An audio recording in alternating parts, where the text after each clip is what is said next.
¿Qué tal, estimados alumnos y alumnas de su curso denominado Situación Jurídica de la Familia? En esta presentación me voy a permitir exponerles los temas referentes a la tercera unidad del subtemario, que se llama Procedimientos para la Protección Jurídica de la Familia.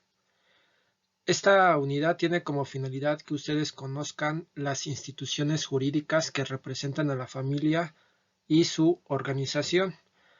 Asimismo, tiene como objeto que ustedes conozcan algunos de los procesos especiales referentes a la familia. Sin más preámbulo, doy inicio a la presentación que les preparé. Según la doctrina francesa, existen tres elementos que integran el derecho familiar y estos a su vez se encuentran integrados por diferentes tipos de instituciones. Vamos a ver cada uno de estos elementos, así como las instituciones que los conforman. En primer lugar, nos pone aquí la diapositiva que tenemos a la familia como eje rector del derecho familiar. Y a su vez la familia se encuentra dividida por tres elementos, que son la constitución, o sea, cómo se encuentra conformada la familia, la organización y la disolución de la familia. Estos son los tres elementos que, de acuerdo con la doctrina francesa, integran el derecho familiar. Pero ahora vamos a ver cuáles son esas instituciones que van a conformar cada uno de estos tres elementos. Empecemos con lo que sería la Constitución. En la Constitución vamos a visualizar que la familia se va a poder conformar cuando exista un matrimonio o bien cuando exista un concubinato. Cuando hablamos del matrimonio, nos estamos refiriendo a esa unión libre de dos personas para poder realizar la comunidad de vida en donde ambos cónyuges o ambas personas van a procurarse respeto, igualdad y allí ayuda mutua. En el ámbito del derecho van a existir dos tipos de regímenes que van a conformar el matrimonio. Estos regímenes se denominan sociedad conyugal o también conocida como bienes mancomunados y la separación de bienes. ¿Cuál sería la diferencia entre estos dos regímenes? Bueno, la sociedad conyugal se refiere que ambos cónyuges van a ahora sí que a tener el derecho de disponer de los bienes tanto de un cónyuge como del otro. O sea, van a compartir los mismos bienes y se van a repartir en partes iguales en todo momento, ya sea mientras que dura el matrimonio o si en dado caso se llega a disolver, pues se va a separar en partes iguales. Cuando hablamos de separación de bienes, nos estamos refiriendo que cada uno de los cónyuges va a administrar sus bienes como mejor le plazca. O sea, no es necesario que le pida opinión al otro cónyuge de que si va, a lo mejor no sé, si tiene un carro, pedir la opinión si el otro cónyuge da el visto bueno de que se venda ese carro. Ese se refiere a la separación de bienes. Sin embargo, en la actualidad, no por el hecho de que una persona, o en este caso dos personas, se casen bajo el régimen de separación de bienes, va a dar por sentado de que no va a poderse liquidar en partes iguales el régimen del matrimonio, ya que la Corte ya se ha pronunciado al respecto en el sentido de que si bien los cónyuges contrajeron matrimonio bajo el régimen de separación de bienes, también lo es que si uno de los cónyuges se dedicó preponderantemente al hogar, o sea, nunca trabajó durante el tiempo que duró el matrimonio, este cónyuge que se dedicó al cuidado del hogar, inclusive a lo mejor al cuidado de los hijos, va a tener derecho a que el otro cónyuge ahora sí que le reparta partes de sus bienes que haya adquirido más que nada durante el matrimonio. Básicamente esto sería el matrimonio. Repito, va a ser esa unión libre. ¿Por qué libre? Porque ambos contrayentes deben de estar solteros. No puede existir matrimonio habiendo una persona casada. Porque en ese supuesto, pues ya estaríamos hablando que sería una nulidad del matrimonio. O sea, si digamos una persona ya se encuentra casada con otra persona, a lo mejor en otro estado de la República, si contrae, no sé, matrimonio en el estado de Zacatecas, pues obviamente ese segundo matrimonio sería nulo, porque la ley dice que únicamente será válido el primer matrimonio y el siguiente pues obviamente será nulo. Bueno, pasamos a la siguiente institución que integra la constitución de la familia, que viene siendo el concubinato. ¿Qué es el concubinato? El concubinato va a ser un hecho jurídico voluntario, así como lícito, en donde el hombre y una mujer libres de matrimonio, aquí también es muy importante que ustedes tengan en cuenta que para que exista concubinato, ambas personas deben de estar libres de matrimonio. O sea, no puede existir un concubinato donde una persona esté casada con otra y a su vez quiera tener concubinato con otra persona diferente. No. Ambas personas deben de estar libres de matrimonio, así como no tener ningún impedimento legal para celebrarlo. Esto es, yo no puedo vivir en concubinato, a lo mejor, no sé, con mi madrastra, no puedo yo vivir en concubinato con mi tío. No puede existir eso, ¿por qué? Porque existe un impedimento legal. Lo mismo también sucede a lo mejor con la persona. Si yo adopté a una persona, yo no puedo vivir en concubinato con mi adoptado o adoptada, ¿ok? Entonces, regresando a esta definición del concubinato, nos dice entonces que es un hecho jurídico voluntario, lícito, por el que un hombre y una mujer, que van a estar libres de matrimonio y sin impedimento legal para celebrarlo, van a decidir de común acuerdo, ahora sí que vivir en una misma casa de manera permanente. Ajá. Y obviamente esto con la finalidad de, pues obviamente vivir en familia o inclusive procrear hijos. Pero aquí para que puedan hacer el concubinato, para que el concubinato surja, ¿qué debe de pasar? Bueno, el Código Civil establece una temporalidad, esto es un tiempo en el cual estas dos personas que deciden vivir en concubinato y que deben de estar libres de matrimonio, deben de vivir de manera permanente, y reiterada por el periodo mínimo de 2 años. O sea, 2 años deben de estar viviendo juntas estas dos personas para que podamos establecer que es un concubinato. Si no pasan esos 2 años, pues obviamente es solamente un noviazgo. Porque no existe una institución jurídica que regule esa relación menor a 2 años. O sea, para que sea concubinato, forzosamente deben de existir 2 años como mínimo, donde las dos personas estén viviendo de manera permanente en un mismo domicilio.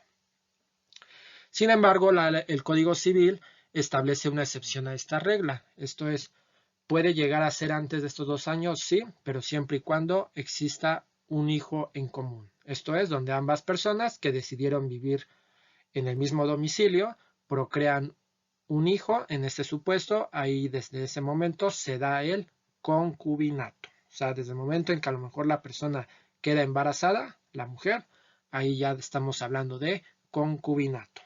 Sin embargo, si no se tiene hijos, debe de forzosamente pasar un periodo mínimo de 2 años. ¿Cuáles van a ser los efectos que va a dar el concubinato a estas dos personas que deciden vivir de manera permanente en un domicilio sin necesidad de llamarlo matrimonio? Bueno, tratándose del concubinato, pues van a nacer los mismos derechos del matrimonio que ya yo les explicaba en videos anteriores, donde obviamente van a tener derecho a los alimentos de los concubinos, derecho a heredar, derecho a la presunción de paternidad en este caso, en el caso de los hijos, a la posibilidad de adoptar, a tener prestaciones sociales, como pudiera ser, no sé, la seguridad social, el pago de una pensión por viudez o una pensión por orfandad. Entonces, estos serían los efectos o los derechos que pueden llegarse a adquirir a través del concubinato. Por eso, aquí en la diapositiva visualizamos que para que la familia pueda ser constituida, pues obviamente debe de nacer de un matrimonio o bien de un concubinato. Y bien, pasamos al siguiente elemento que integra la familia y vamos a ver las instituciones que conforman este segundo elemento de la familia. Aquí nos maneja la diapositiva que la primera institución es el parentesco.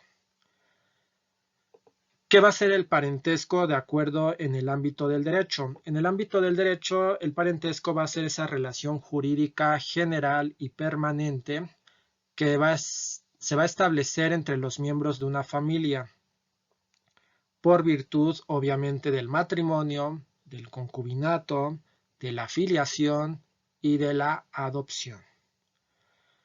Esto con la finalidad de poder constituir el estado civil o familiar de las personas. ¿Qué quiere decir esto? Bueno, que el parentesco va a nacer cuando exista un matrimonio, cuando exista un concubinato, cuando exista una filiación y cuando haya una adopción.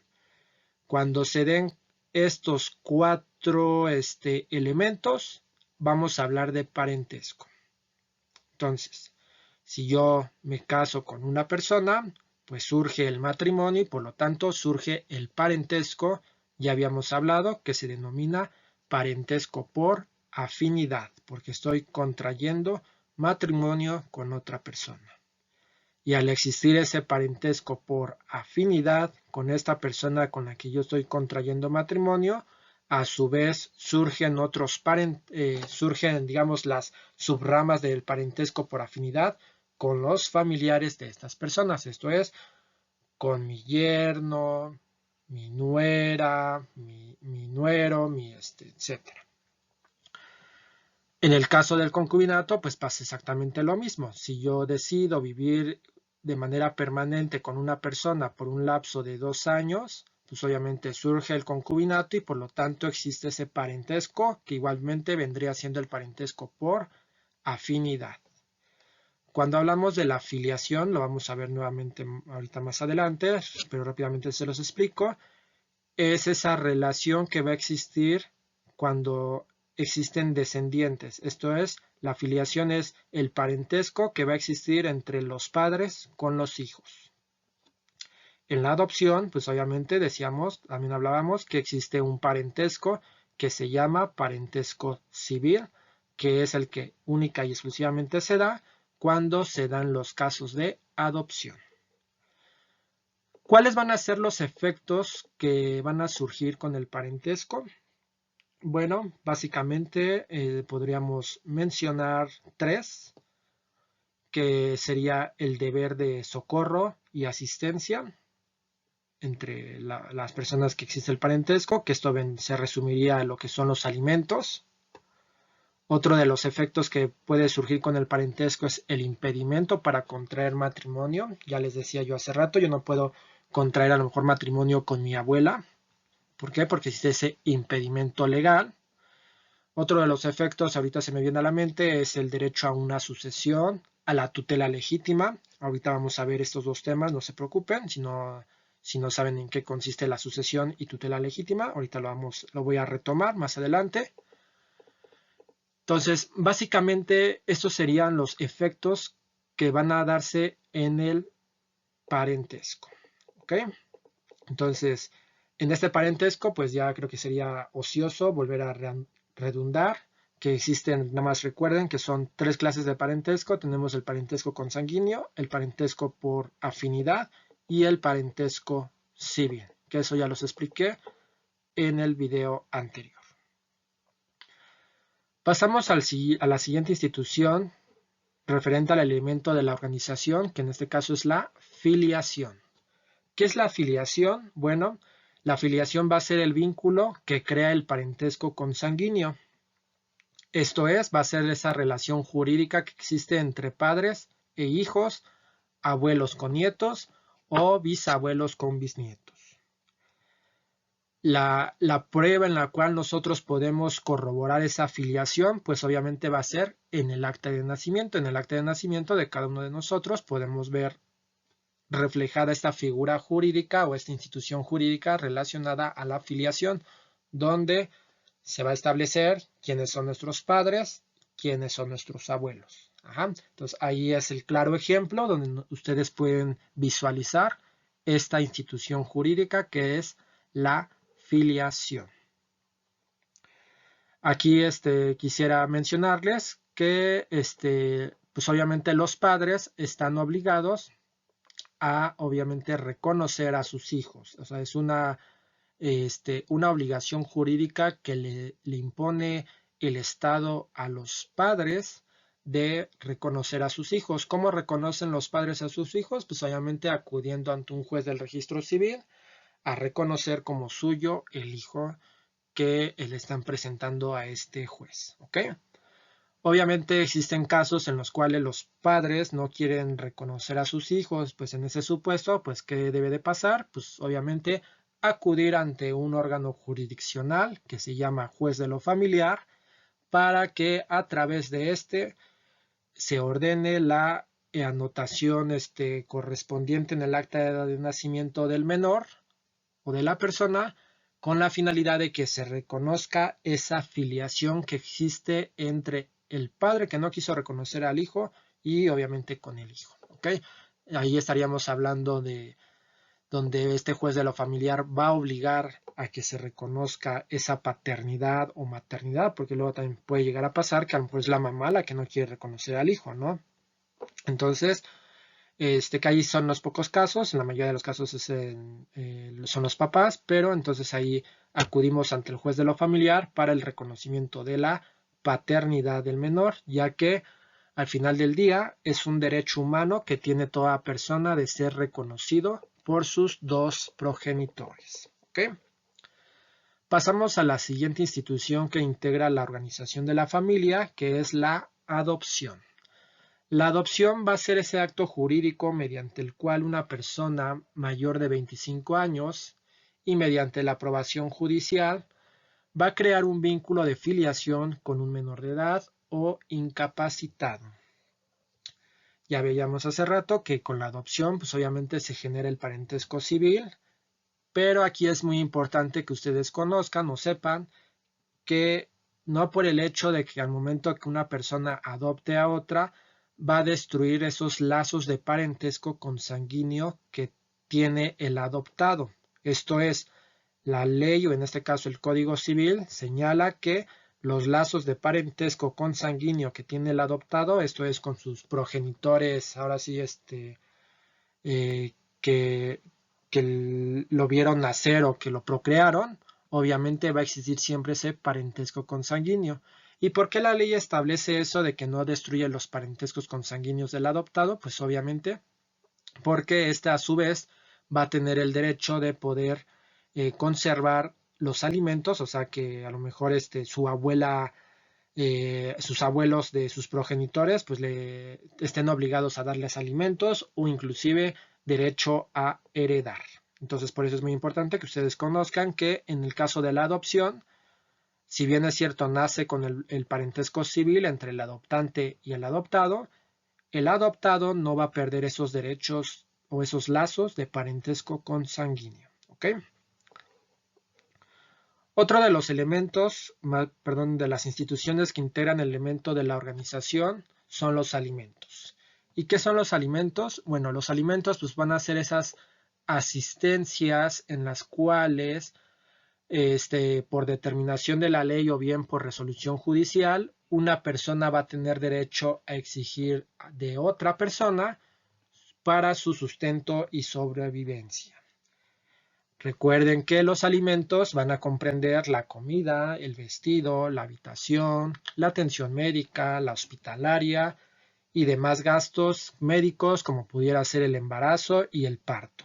A su vez, tratándose de menores, van a tener también derecho a recibir alimentos en el supuesto de la educación. En los alimentos, ¿quiénes van a encontrarse obligados a darlos? Pues obviamente van a ser los cónyuges o concubinos, los ascendientes, que vendrían siendo los abuelos, bisabuelos, los descendientes, que serían los hijos, los nietos, así como los parientes colaterales hasta cuarto grado, que se resumirían a lo que viene siendo los tíos, los hermanos, los primos, ¿ok? Esos también están obligados por ley a dar alimentos, pero obviamente no nada más es llegar a decirle al tío, estás obligado a darme alimentos. No, espérate, porque la ley establece ahora sí que una jerarquía de quiénes son los primeros que están obligados a darlos, ¿ok? ¿Qué otra institución tenemos en la organización de la familia? Bueno, la patria potestad. ¿Qué es la patria potestad? La patria potestad viene siendo el conjunto de derechos y facultades que le concede la ley al padre y a la madre sobre la persona y los bienes de sus hijos menores. Esto con la finalidad de permitirles el cumplimiento de sus obligaciones. En otras palabras, podemos decir que es ese poder concedido a los ascendientes como medio para cumplir con sus derechos respecto de la guarda, la custodia, la crianza y la formación de sus descendientes. ¿Quiénes son los que van a poder desempeñar esta patria potestad? Solamente los que lo pueden desempeñar son el padre y la madre, y a falta de estos dos, pues obviamente los abuelos, ya sea los maternos o los paternos. Entonces solamente son los únicos que pueden ejercer la patria potestad sobre un menor. ¿Ok? ¿Qué otra institución tenemos en la organización de la familia? Pues es la tutela. ¿Qué es la tutela? La tutela viene siendo esta institución que es creada para proteger a las personas y obviamente los bienes de los menores de edad que no estando sometidos a la patria potestad ni tampoco emancipados, debe de nombrarse un tutor.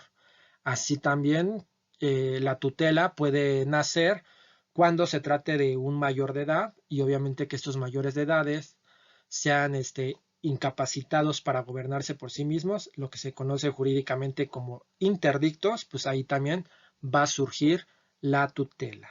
Entonces aquí quiero hacer un paréntesis rápidamente para que quede precisado que la tutela nunca la va a tener los padres o los abuelos, porque si estamos hablando de padres y abuelos, estamos hablando de patria potestad, que esa nada más la va a poder tener padre y madre, y a falta de ellos, los abuelos. ¿Ok? En la tutela vamos a tener 4 tipos. ¿Cuáles son estos 4 tipos o 4 clases? Bueno, en primer lugar tenemos la testamentaria. Cuando hablamos de una tutela testamentaria, estamos hablando que es aquella que se lega o hereda a un incapacitado. Por ejemplo, cuando una persona que acaba de fallecer deja bienes a un menor incapacitado, perdón, a un menor, no necesariamente que esté incapacitado, sino un menor de edad o bien a una persona que está interdicta, le deja bienes a cualquiera de esos dos, pues obviamente debe de nombrarse un tutor para que sea quien los administre. Pero vuelvo a lo mismo, este tutor pues obviamente debe de ser, no puede ser ni el padre ni la madre, ni mucho menos los abuelos. A lo mejor pudiera ser, no sé, un hermano, un tío, un primo, no sé. Esa sería la testamentaria o inclusive hasta a lo mejor un mejor amigo del difunto, ¿no? Donde nombre a X persona para que sea esta quien se encargue de administrar esos bienes de esta persona menor de edad o bien de la persona interdicta. El segundo tipo de tutela es la tutela cautelar.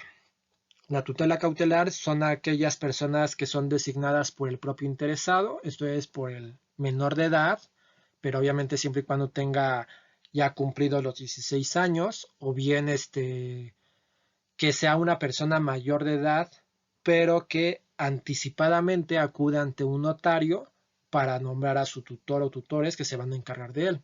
A lo mejor, no sé, la persona ya es mayor de edad y le diagnostican alguna enfermedad donde va a empezar a perder la memoria, pues obviamente esta persona puede acudir ante un notario antes de que pierda la memoria para poder designar al tutor o tutores que se van a encargar de él. Entonces, la cautelar es es este tipo de tutela, donde el propio interesado, siempre y cuando ya tenga más de 16 años cumplidos, decida quién quiere que sea su tutor, o bien, cuando ya es mayor de edad, esta persona acude ante un notario para poder nombrar a un tutor o tutores que se van a encargar de él. ¿Okay? La tercera tutela es la denominada legítima. Esta tutela legítima es la que se asigna a los parientes consanguíneos y el cónyuge. Esto es, el juez quien, atendiendo el interés superior del menor, es quien va a decidir qué familiar es el más apto, el más idóneo para poder ejercer esta tutela legítima.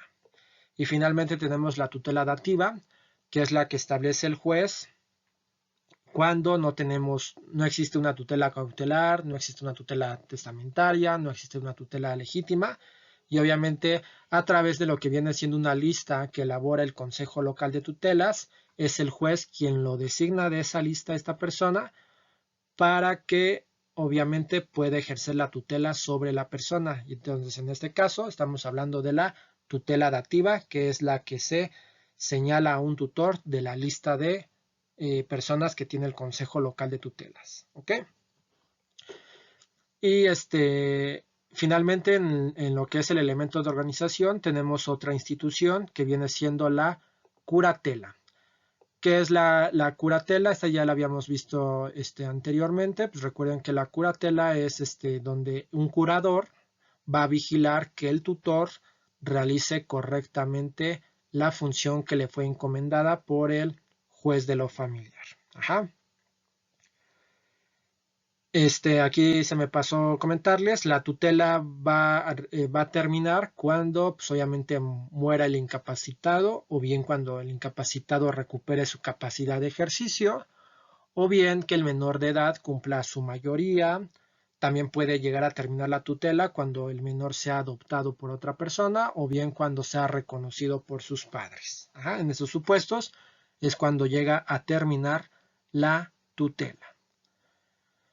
Y bueno, esas serían las instituciones que integran la organización de la familia. Pasamos al último elemento de la familia, que es la disolución.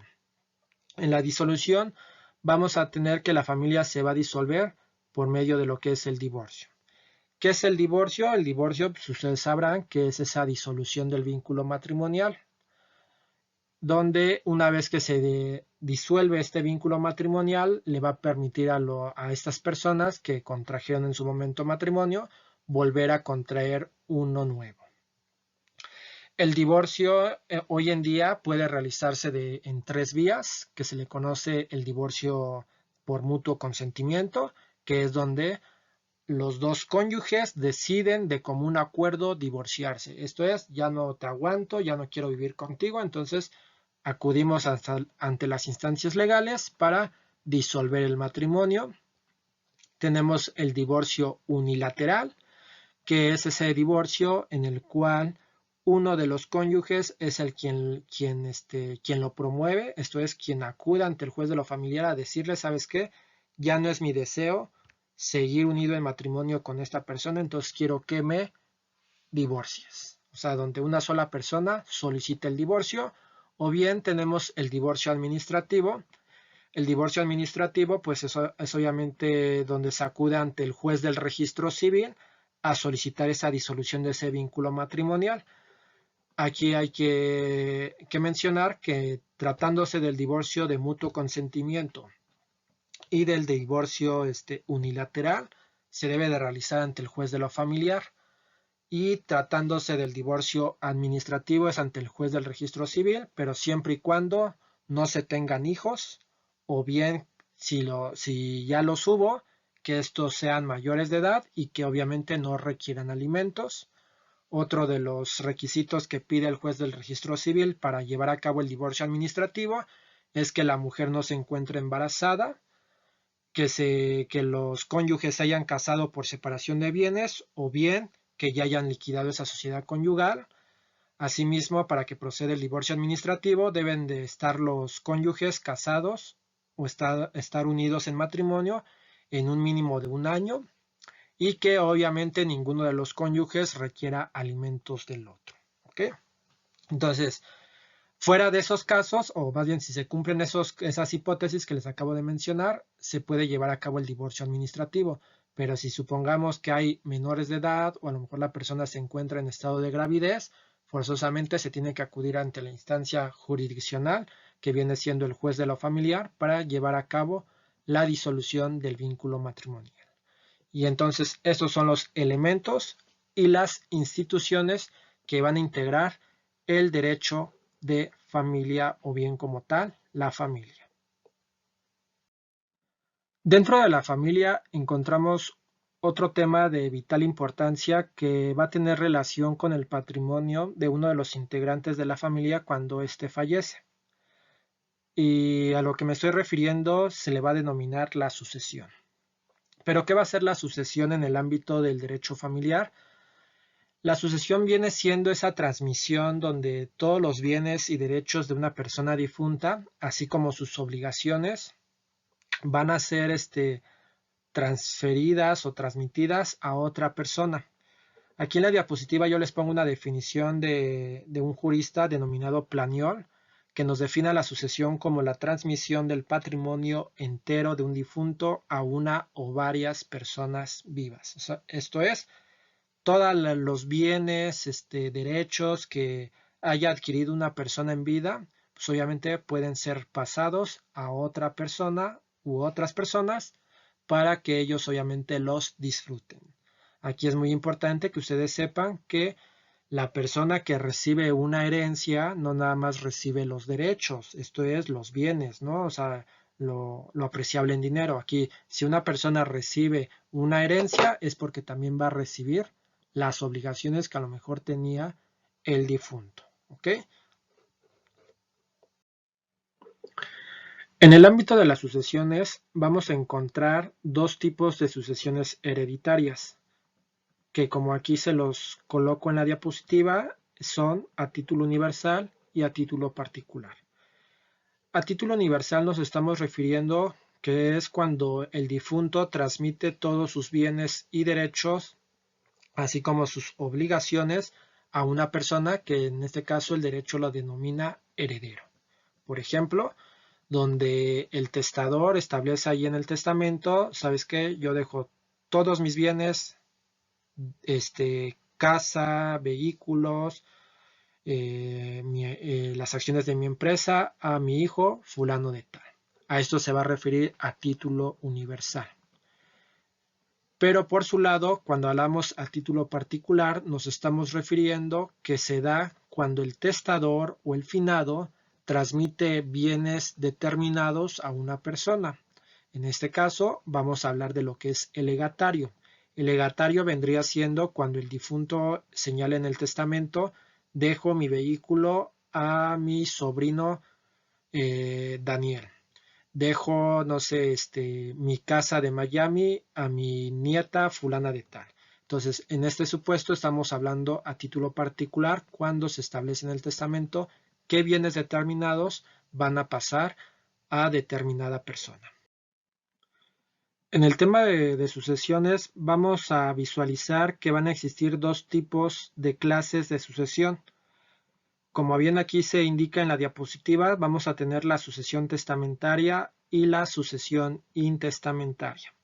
Cuando hablamos de una sucesión testamentaria nos estamos refiriendo a que se dejó un testamento previamente a la defunción de la persona, donde en este testamento el finado, el difunto, el de cuyos, va a dejar en su testamento qué bienes van a ser pasados a sus posibles herederos o legatarios.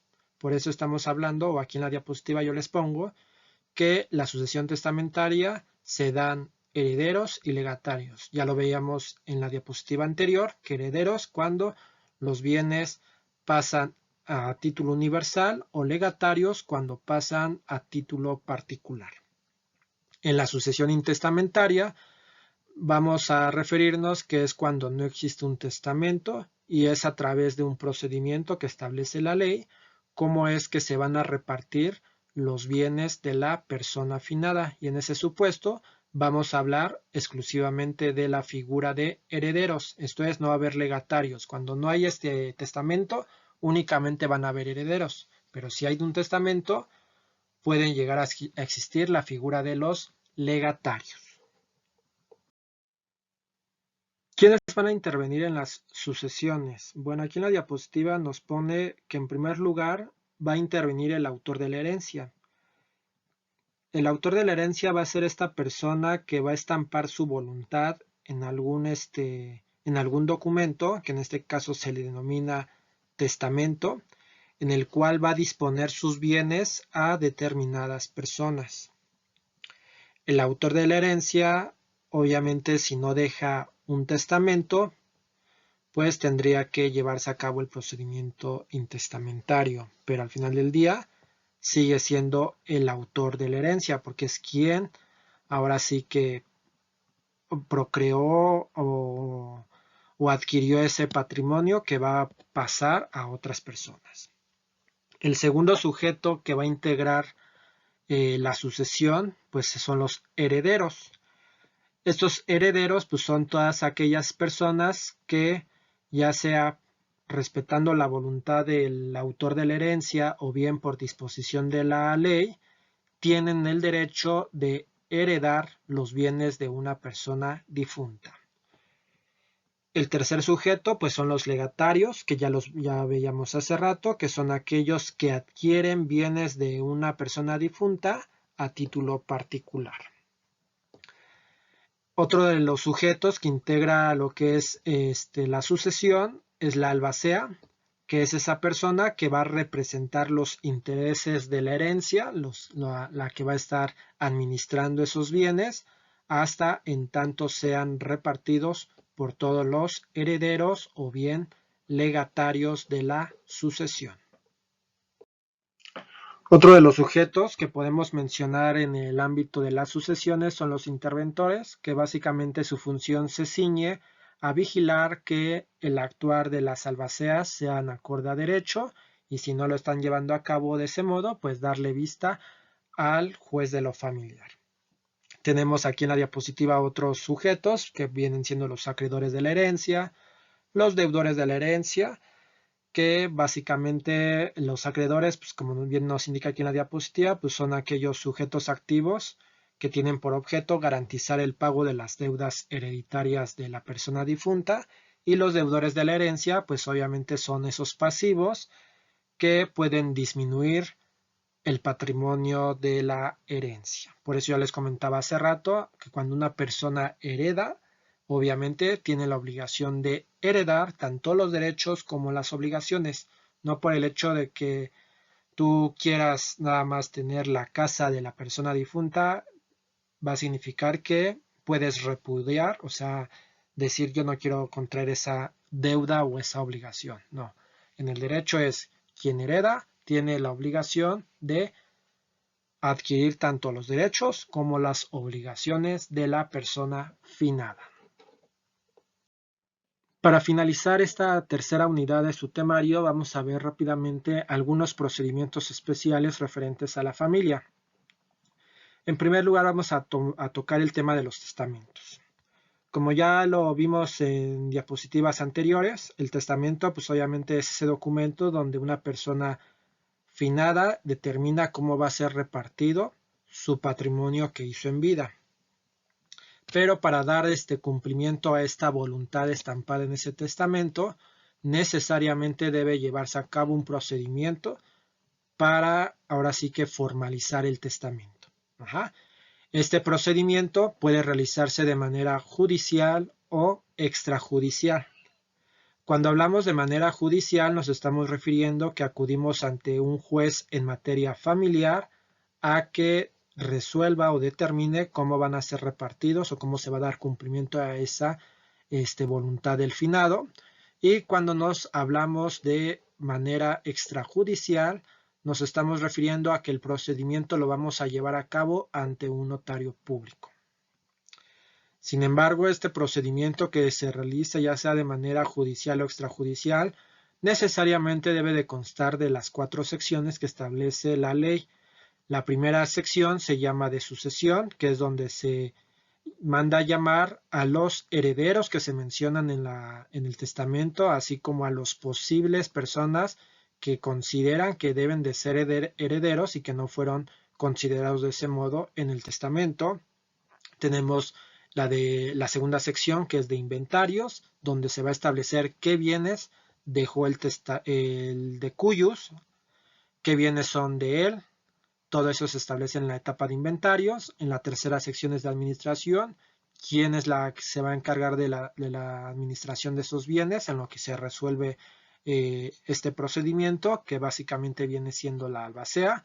Y finalmente la tercera sección, que es de partición, que es cómo se va a repartir todos los bienes en todas las personas herederas o legatarias del testamento.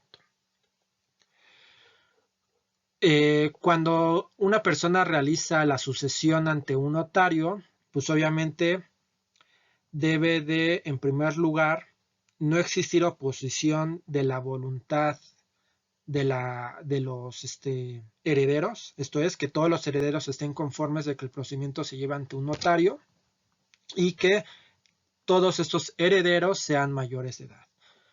Cumpliéndose esos dos requisitos, básicamente es como ustedes pueden acercarse ante un notario para que se lleve a cabo este procedimiento de testamento ante él. El trámite notarial, o sea, el trámite que se lleva a cabo ante el notario, debe constar por lo menos de 4 actas en las cuales el notario va a establecer la aceptación de los herederos, la aceptación de la albacea, la conformidad y la protocolización de los inventarios y avalúos, así como las cuentas de la administración y la aprobación amigable que realicen todos los herederos. ¿Okay? Entonces, esto es referente a los testamentos. Nada más quisiera decirles cuál sería la diferencia entre hacerlo de manera judicial, esto es ante el juez de lo familiar, y ante un notario, es básicamente los tiempos. Ustedes sabrán que en los juzgados pues existe demasiada carga de trabajo, entonces ante un juez en materia familiar pues es más tardado estos procedimientos y ante un notario es mucho más rápido. ¿Okay? ¿Qué otro procedimiento tenemos especial referente a la familia? Bueno, viene siendo lo que es el cambio de nombre. El cambio de nombre pues es cuando una persona decide modificar su nombre primigenio por otro nombre. Sin embargo, aquí yo les quisiera decir de que no está al arbitrio de la persona decir, ¿sabes qué? No me gusta mi nombre, entonces que me lo cambie. No. Para que pueda cambiarse el nombre de una persona y conforme a la normatividad que se encuentra vigente hoy en día aquí en México, el cambio del nombre solamente puede darse en determinados casos. ¿Cuáles son? Bueno, podemos mencionar un caso que es cuando exista un registro apócrifo que nunca ocurrió.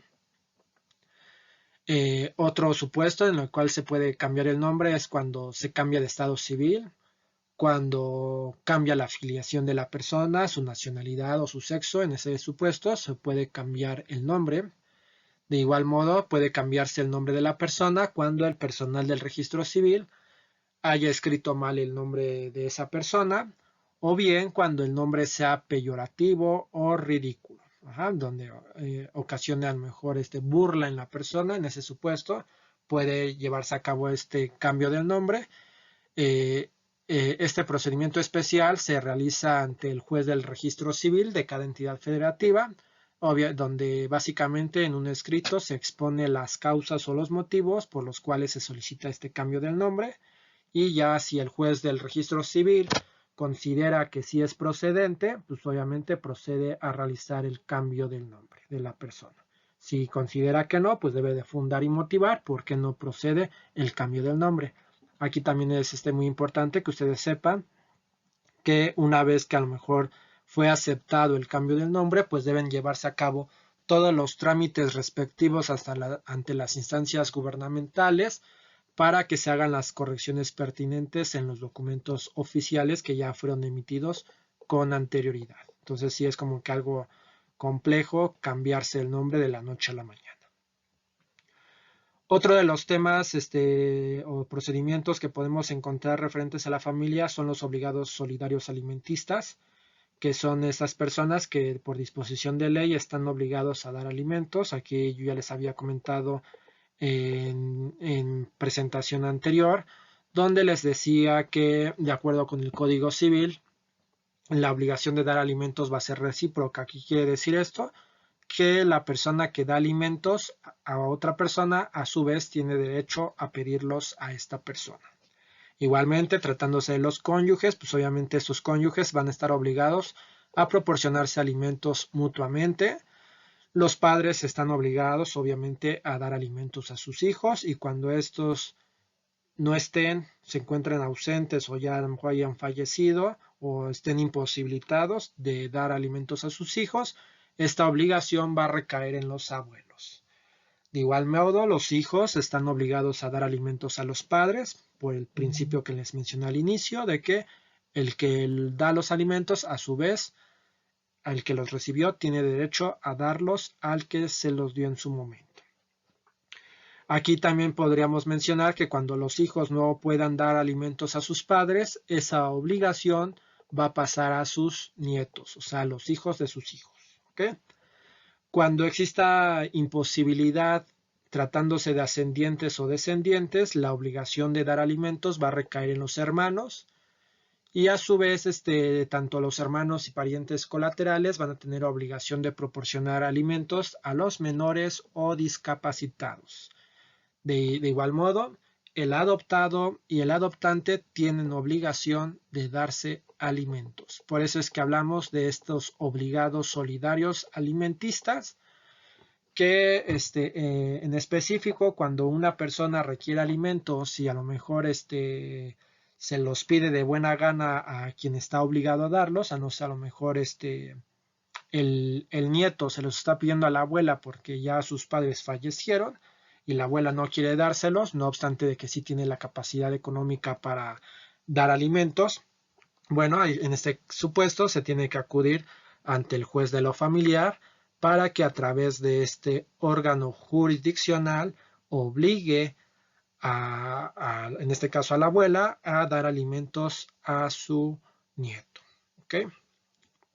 Y finalmente tenemos el procedimiento de rectificación de actas del registro civil, que básicamente es esta rectificación se va a realizar ante el juez del registro civil y que obviamente va a proceder siempre y cuando en el acta se haya sentado alguna falsedad, cuando se solicite la rectificación para enmendar algún nombre o alguna circunstancia esencial que pueda afectar el estado civil, la filiación, la nacionalidad, el sexo o la identidad de la persona. La rectificación de un acta también procede cuando exista algún error mecanográfico y ortográfico. Y básicamente en esos supuestos va a proceder esta rectificación de actas que, vuelvo a repetir, se realiza ante el juez del registro civil. ¿Okay? Y con esto pues doy por concluida esta tercera unidad de su temario. Cualquier duda que lleguen a tener con alguno de los temas o las actividades que se dejaron, pues estoy con mucho gusto para resolvérselas en el foro que creé para tal efecto en el curso. Que tengan un excelente día.